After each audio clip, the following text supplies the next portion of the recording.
Hey, what's up you guys, it's Ch14 and welcome back to my channel. In today's video, we're going to go into chapter 14 of Wonder by R.J. Palacio, so let's get right into this video.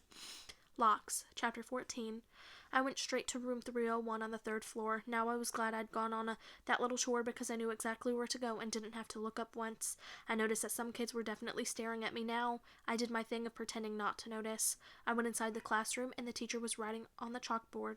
While all the kids stared sitting at different desks, the desks were in half circle facing the chalkboard, so I chose the desk in the middle toward the back, which I thought would make it harder for anyone to stare at me. I still kept my head way down, just looking up enough from under my bangs to see everyone's feet.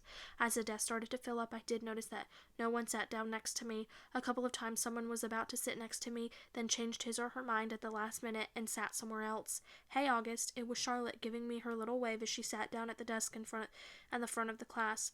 Why anyone would ever choose to sit way up in the front of the class, I don't know. "Hey," I said, nodding hello. Then I noticed Julian was sitting a few seats away from her, talking to some other kids. I know he saw me, but he didn't say hello.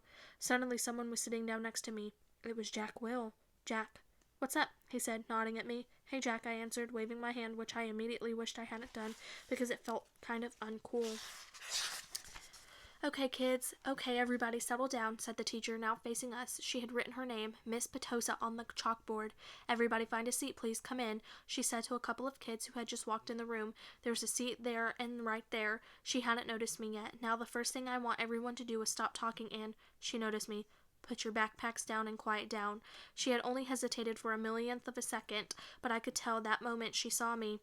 "Like I said, I'm used to it by now. I'm going to take attendance and do the seating chart," she continued, sitting at the edge of her desk. Next to her were 3 neat rows of accordion folders. "When I call your name, come up and I'll hand you a folder with your name on it. It contains your class schedule and your combination lock, which you should not try to open until I tell you to. Your locker number is written on the class schedule.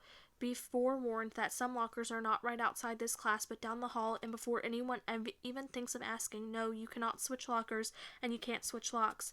Then if there's time at the end of this period, we're all going to get to know each other a little better, okay? Okay." She picked up the clipboard on her desk and started reading the names out loud. "Okay, so Julian Albans," she said, looking up. Julian raised his hand and said, "Here." At the same time, "Hi, Julian," she said, making a note on her seating chart. She picked up the very first folder and held it out toward him. "Come pick it up," she said, kind of no nonsense. He got up and took it from her Zyma chin. She handed a folder to each kid as she read off the names. As she went down the list, I noticed that the seat next to me was the only one still empty, even though there were 2 kids sitting at one desk just a few seats away. When she called the name of one of them, a big kid named Henry Joplin, who already looked like a teenager, she said, "Henry, there's an empty desk right over there. Why don't you take a seat, okay?" She handed him his folder and pointed to the desk next to mine. Although I didn't look at him directly, I could tell Henry did not want to move next to me, just by the way he dragged his backpack on the floor and came over, like he was moving in slow motion. Then he plopped his backpack up really high on the right side of the desk, so it was kind of like a wall between his desk and mine. "Maya Markowitz," Miss Petosa was saying. "Here," said a girl about 4 desks down from me.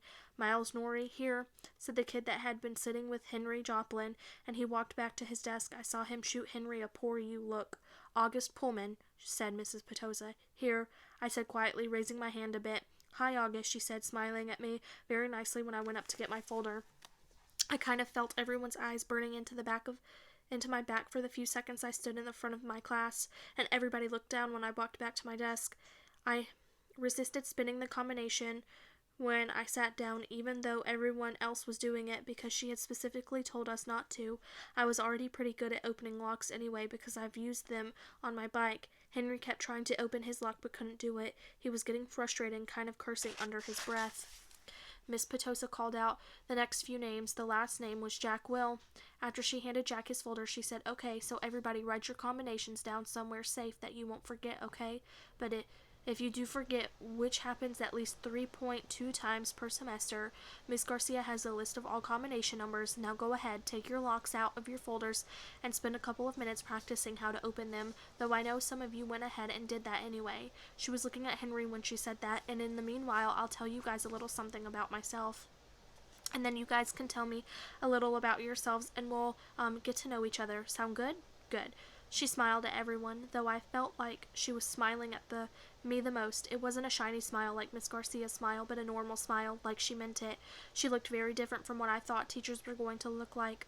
I guess I thought she'd look like Miss Val from Jimmy Neutron, an old lady with a big bun on the top of her head, but in fact she looked exactly like Mon Mothun from Star Wars Episode 5 BI, haircut kind of like a boy's, and a big white skirt kind of like a tunic.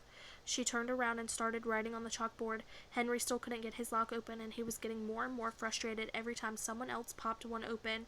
He got really annoyed when I was able to open mine on the first try. The funny thing is, if he hadn't put the backpack between us, I most definitely would have offered to help him. That is the end of this chapter. I will see you guys in the next video. Bye.